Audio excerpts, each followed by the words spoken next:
South Bend!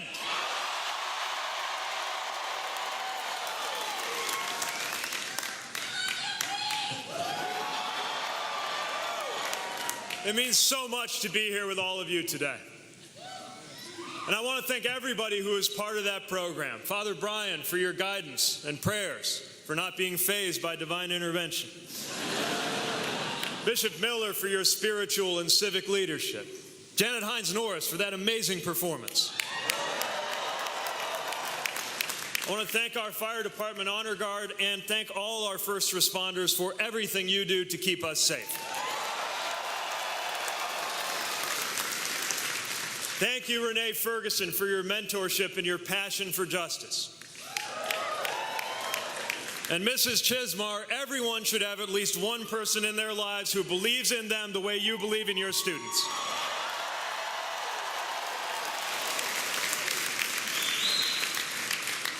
To my fellow mayors, Mayor Cabalden, Mayor Whaley, and Mayor Adler, extraordinary leaders in the community of mayors as well as in their own cities, and all of the current and former mayors here today, I thank you for your service at a time when local leadership has never mattered more.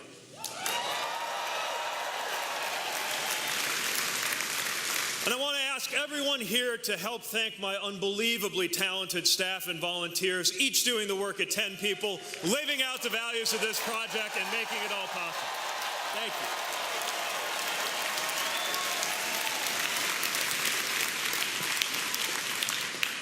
Thank you to my mom, who is here physically, and my dad, who is here in more ways than he could have ever imagined.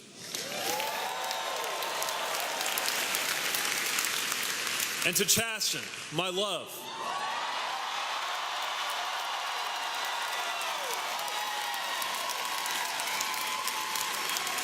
Yeah, I'm pretty fond of him too.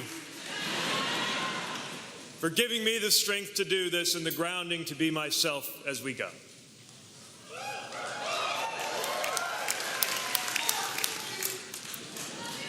For everyone from around South Bend joining us today, thank you for giving me the chance to be Mayor Pete.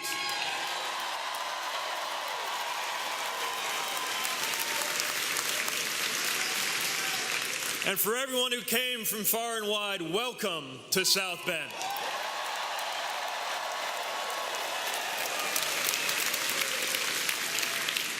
It is a source of deep pleasure to be able to share our hometown with you.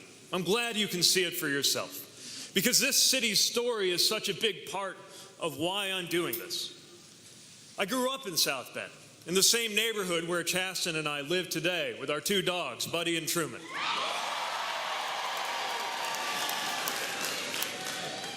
My father immigrated to this country because he knew it was the best place in the world to get an advanced education. He became an American citizen and met my mother, a young professor who is the daughter of an Army colonel and a piano teacher. And they moved here for work, settled into a house on the west side, and pretty soon after that, I came on the scene. The South Bend I grew up in was still recovering from economic disasters that played out before I was even born. Once in this city, we housed the companies that helped power America into the 20th century. Think of the forces that built this building we're standing in now, and the countless others like it now long gone. Think of the wealth that was created here. Picture the thousands of workers who came through these doors every day and the thousands of families that they provided for. And think of what it must have been like that day in 1963 when the great Studebaker Auto Company collapsed and the shock brought our city to its knees. Buildings like this one fell quiet, and acres of land around us slowly became a rustscape of industrial decline. Collapsing factories everywhere. Houses that had been full of life and love and hope stood crumbling and vacant. And for the next half century, it took heroic efforts just to keep our city running as population shrank and young people like me grew up believing that the only way to a good life was to get out. And many of us did. But then some of us came back.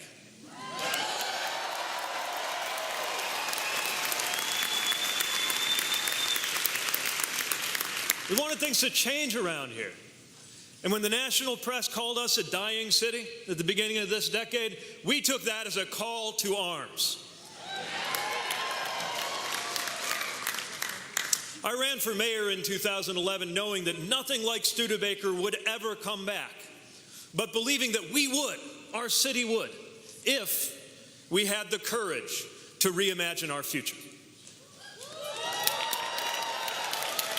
And now I can confidently say, South Bend is back.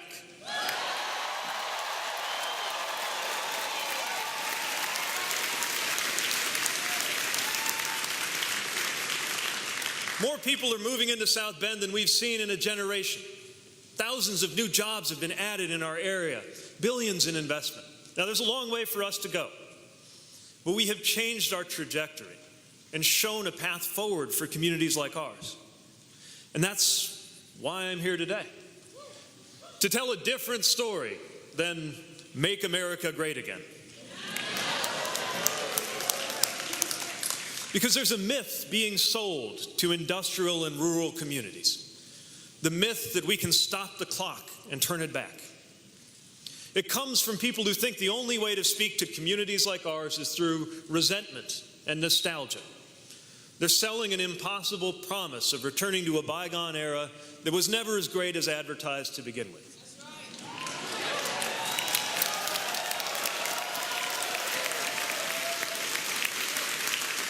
The problem is that they're telling us to look for greatness in all the wrong places. Because if there is one thing that the city of South Bend has shown, it's that there is no such thing as an honest politics that revolves around the word again.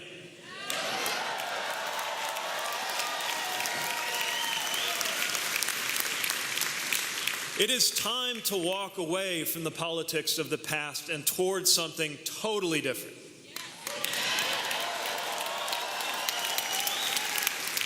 So that's why I'm here today.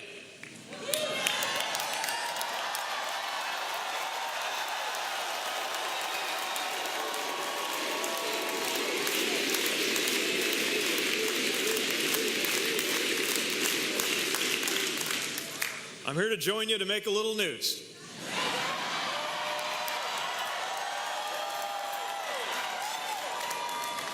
My name is Pete Buttigieg. They call me Mayor Pete. I am a proud son of South Bend, Indiana, and I am running for President of the United States.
I recognize the audacity of doing this as a Midwestern millennial mayor.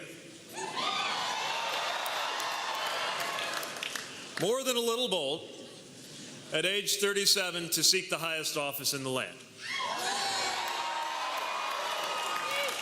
Up until recently, this was not exactly what I had in mind either, for how I was going to spend my 8th year as mayor and my 38th year in this world. But we live in a moment that compels us each to act.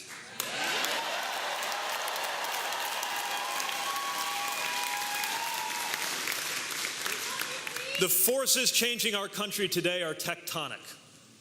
Forces that help to explain what made this current presidency even possible. That's why this time it's not just about winning an election. It's about winning an era.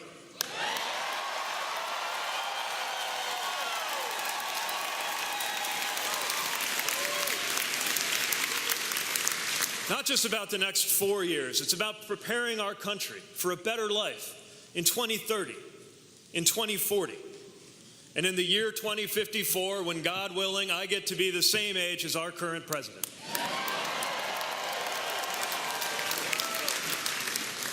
I take that long view because I have to.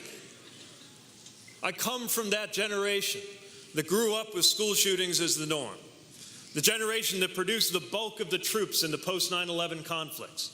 The generation that is going to be on the business end of climate change for as long as we live. We're a generation that stands to be the first ever in America to come out worse off economically than our parents if we don't do something truly different.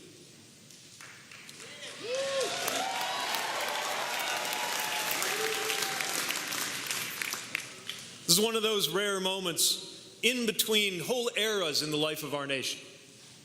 I was born in another such moment in the early 80s, when a half-century of New Deal liberalism gave way to 40 years of Reagan-style supply-side conservatism that created the terms for how Democrats as well as Republicans made policy. And that era, too, is now over.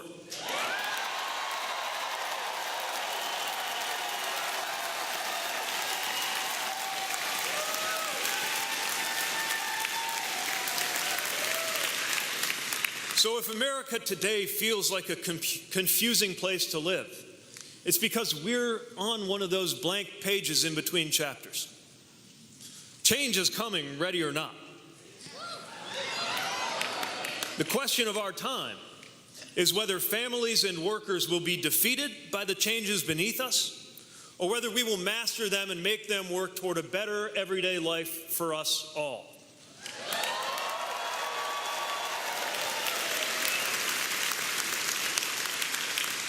And a moment like that calls for hopeful and audacious voices from communities like ours. And yes, it calls for a new generation of leadership in this country.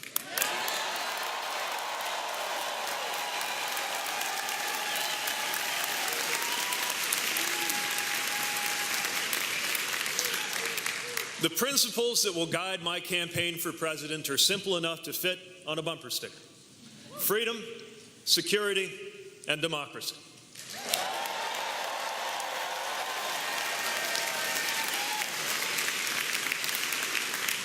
First comes freedom, something our conservative friends have come to think of as their own.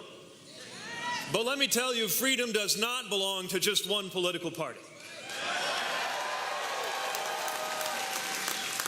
Freedom has been democratic bedrock ever since the New Deal. Freedom from what? Freedom from fear. Our conservative friends care about freedom, but they only make it part of the way. They only see freedom from taxes, freedom from regulation, as though government were the only thing that can make somebody unfree. But it's not true. Your neighbor can make you unfree.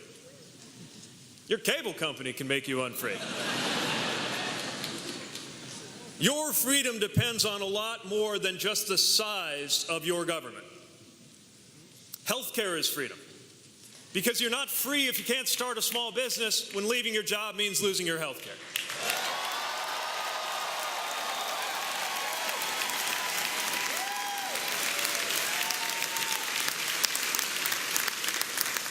Consumer protection is freedom, because you're not free if you can't sue your credit card company even after they get caught ripping you off.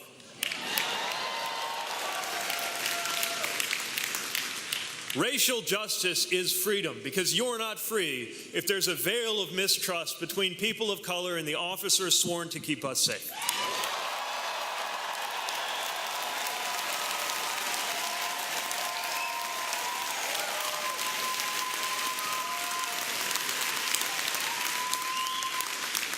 Empowering teachers means freedom.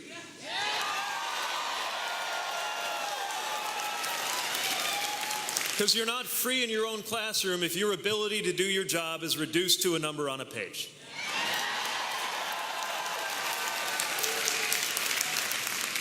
Women's equality is freedom.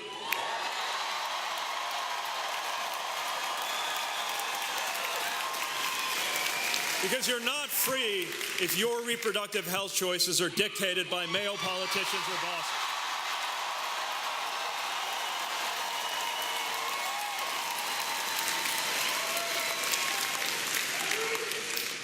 Organized labor sows freedom because you're not free if you can't organize for a fair day's pay for a good day's work.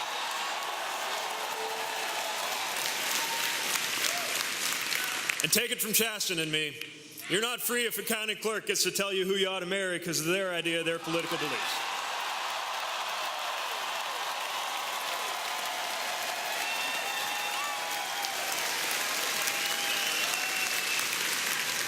The chance to live a life of your choosing, in keeping with your values. That is freedom in its richest sense. And we know that good government secures freedom just as much as bad government denies it. Now let's talk about security. The idea that security and patriotism belong to one political party needs to end today.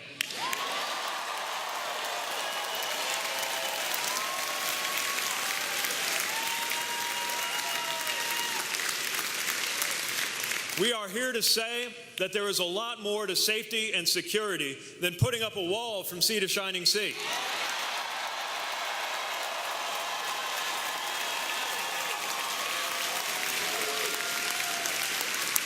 To those in charge of our border policy, I want to make this clear. The greatest nation in the world should have nothing to fear from children fleeing violence, and even more importantly,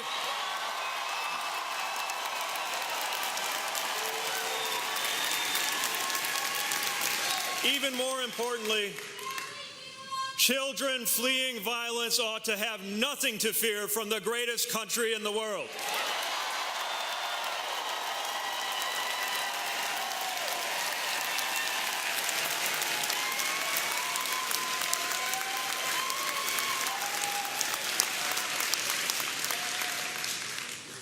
Security means cybersecurity. It means election security. It means keeping us safe in the face of violent white nationalism rearing its ugly head around the country and around the world.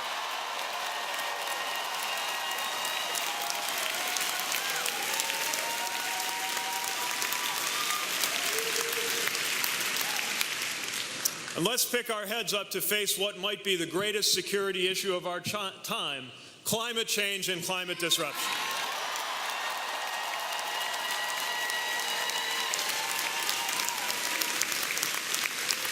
No region of our country is immune to that threat. We've seen it in the floods in Nebraska, the tornadoes in Alabama, the hurricane in Puerto Rico, and the fires in California. We saw it right here in this city, where as mayor we had to fire up the operations center, the emergency operations center of this city, twice in 2 years. First came a 1,000-year rainfall, and then came a 500-year river flood, 18 months apart. Now, by my math, the chance of that happening is about 125,000 to 1. So either we should all be heading down to Four Winds later to try to recreate those odds on the slots, or something is changing around us. And we're not even having a contest over whose climate plan is better, because only one side brought forth any plans at all.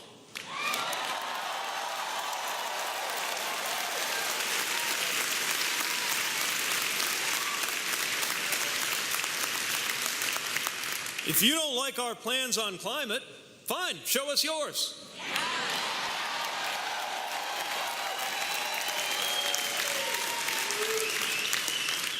Our economy is on the line, our future is on the line, lives are on the line. So let's call this what it is: climate security, a life and death issue for our generation.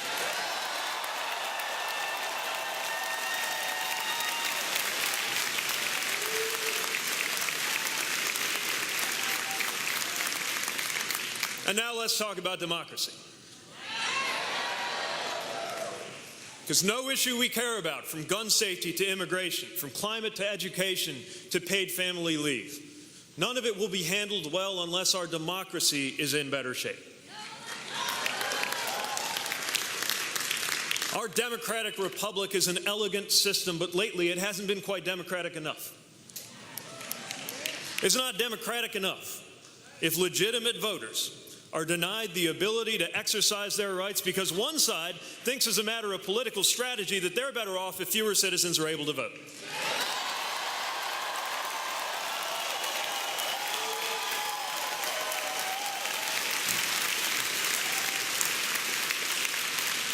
It is hardly a democracy if Citizens United means that dollars can drown out the will of the people.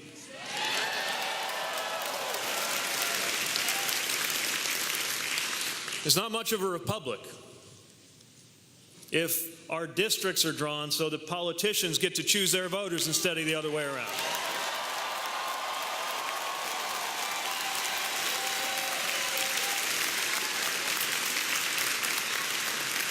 It's nowhere near the democracy that I swore to protect with my life when U.S. citizens from Washington, D.C. to Puerto Rico don't even have the same political representation as the rest of us.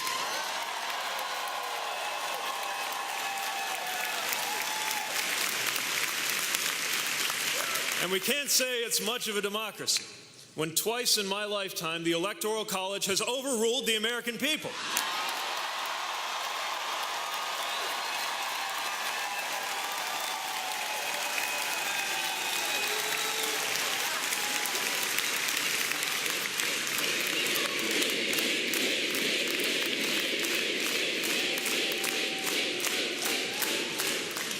Why should our vote in Indiana only count once or twice in a century? Or your vote in Wyoming or New York? So let's make it easier to register and to vote. Let's make our districts fairer. Let's make our courts less political. Our structures more inclusive. And yes, let's pick our president by counting up all the ballots and giving it to the woman or man who got the most votes.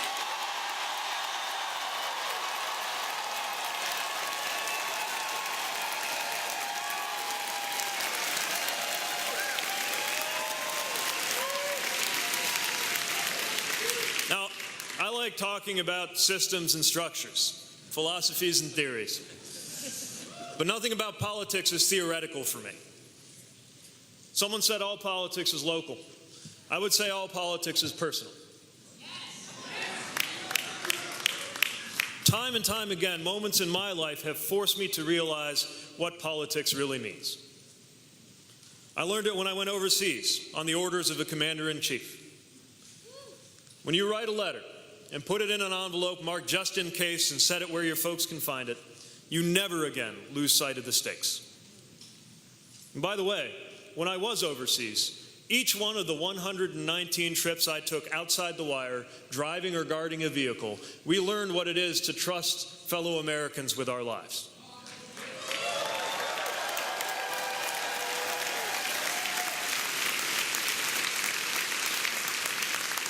The men and women, the soldiers, sailors, airmen and Marines and civilians who got in my vehicle, they didn't care if I was a Democrat or a Republican. They cared if I'd selected the route with the fewest IED threats, not whether my father was documented or undocumented when he immigrated here.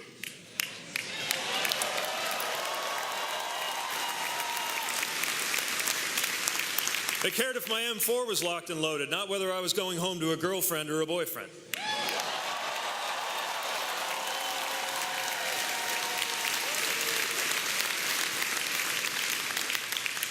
They just wanted to come home safe like I did.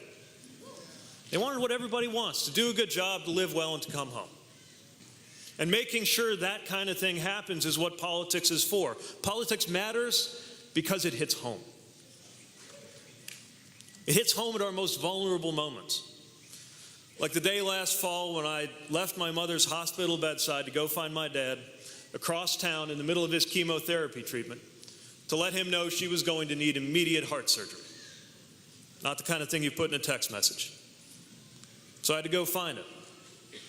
By the way, Mom's fine. She's right over there.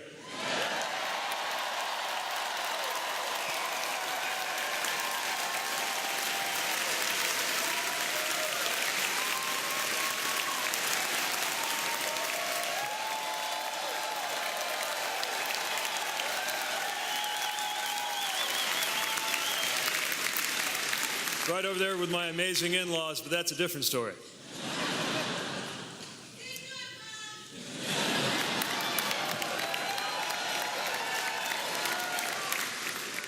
So that tough day, I had a few things going for me, as difficult as it was. I had Father Brian, who gave the invocation today, who lifted us up with faith and companionship. And I had my husband, Chasten.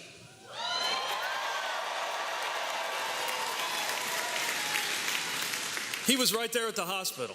He stayed there. He was at the hospital where he belonged. Because in the eyes of the hospital and the state and the law, he was not just someone I loved. He was my lawfully married spouse.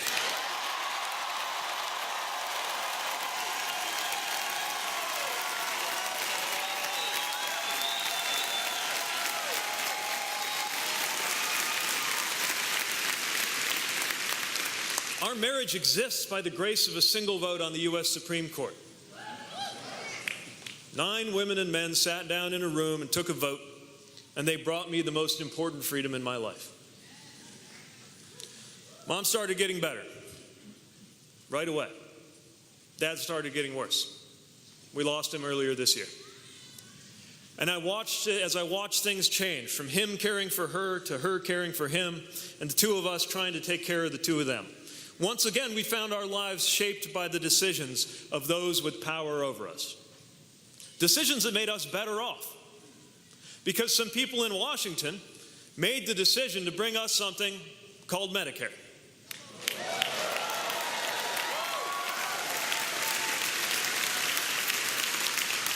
And so when I think about how we had to navigate those tough family decisions, I think about how fortunate we were that all we had to think about was what was right medically for Mom and Dad both, not whether our family was going to go bankrupt over this. That's how government touches our lives. It's how policies bring us freedom. And when it comes to health care, I want every American to have that same benefit.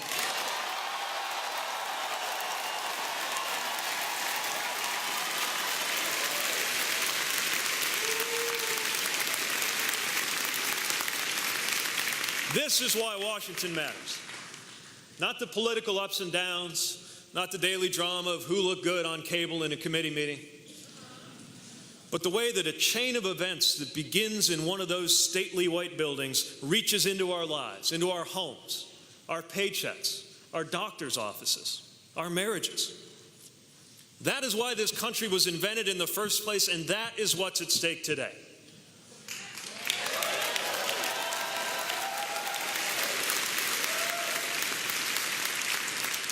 At least that's how it's supposed to work. When something is grotesque, it's hard to look away. And the horror show in Washington is mesmerizing. It's all-consuming. But starting today, we're going to change the channel.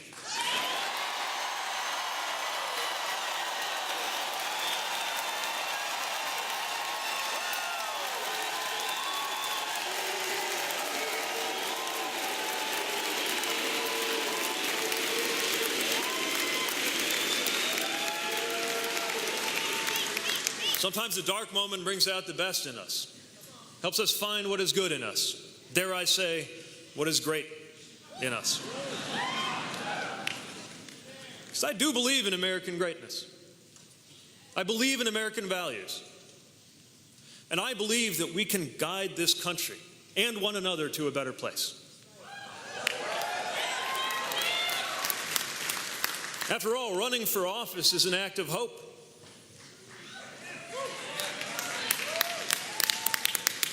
You don't do it unless you think the pulleys and levers of our government can be used and, if necessary, redesigned to make the life of this nation better for us all.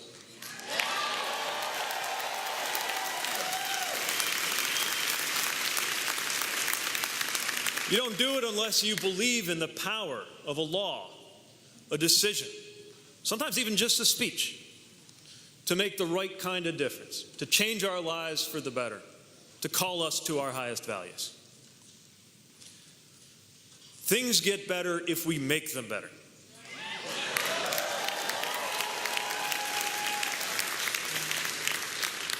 After all, you and I stand now in a building that was a symbol of our city's decline, where new jobs are now being created in industries that didn't even exist when they poured this concrete and laid this brick.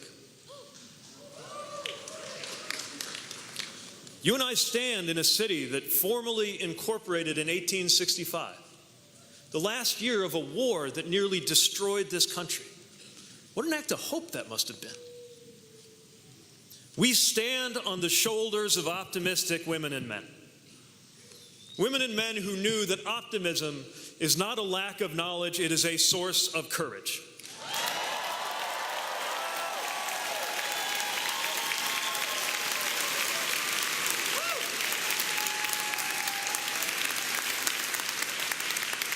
And it will take courage to move on from our past.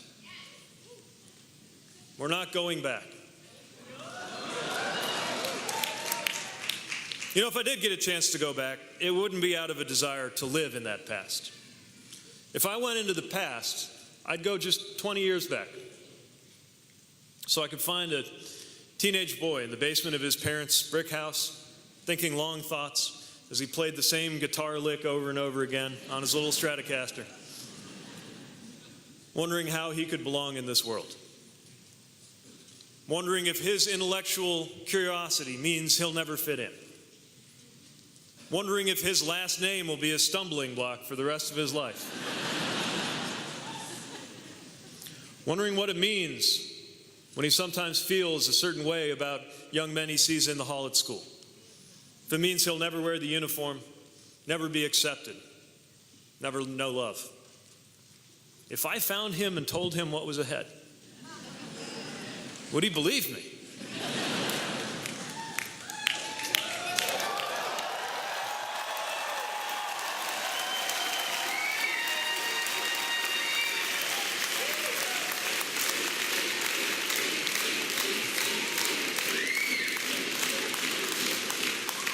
I can picture it if I could put my arm around him and tell him that he was going to see the world and serve his country.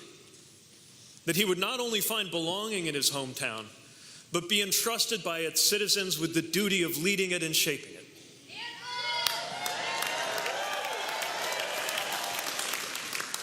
That he would have a hand in transforming the neighborhoods he knew as a boy. And that he would help the lights come back on in that giant factory whose broken windows loomed like the faces of a ghost over the ballpark where his dad used to take him to games, where he wondered if this city was his own. To tell him that he'll be all right. More than all right. To tell him that one rainy April day, before he even turns 40, he'll wake up to headlines about whether he's rising too quickly into becoming a top-tier contender for the American presidency.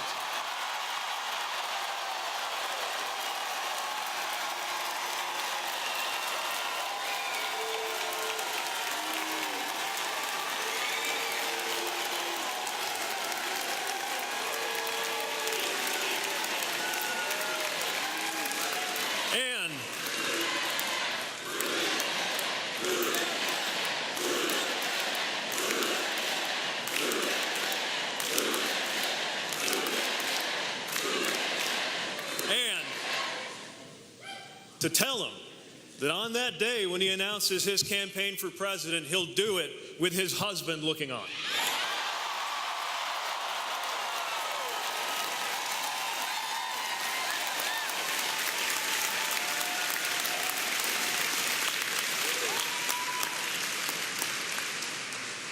How can you live that story and not believe that America deserves our optimism, deserves our courage, and deserves our hope?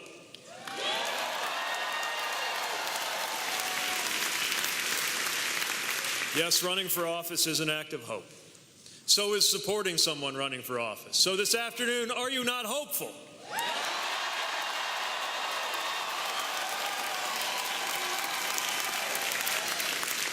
Do we not live in a country that can overcome the bleakness of a challenging and divided moment? Are you ready to turn the page and start a new chapter in the American story?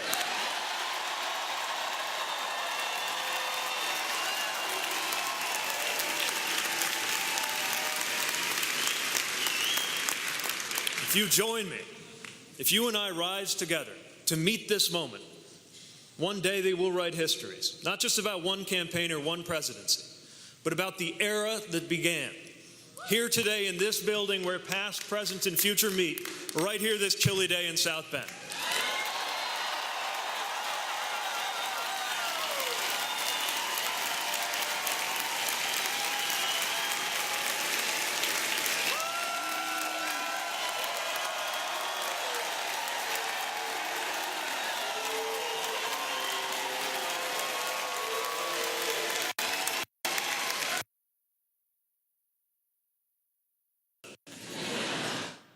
It's a little cold inside, too.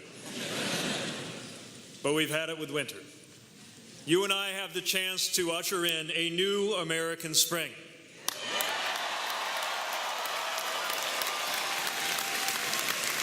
So with hope in our hearts and with fire in our bellies, let's get to work and let's make history.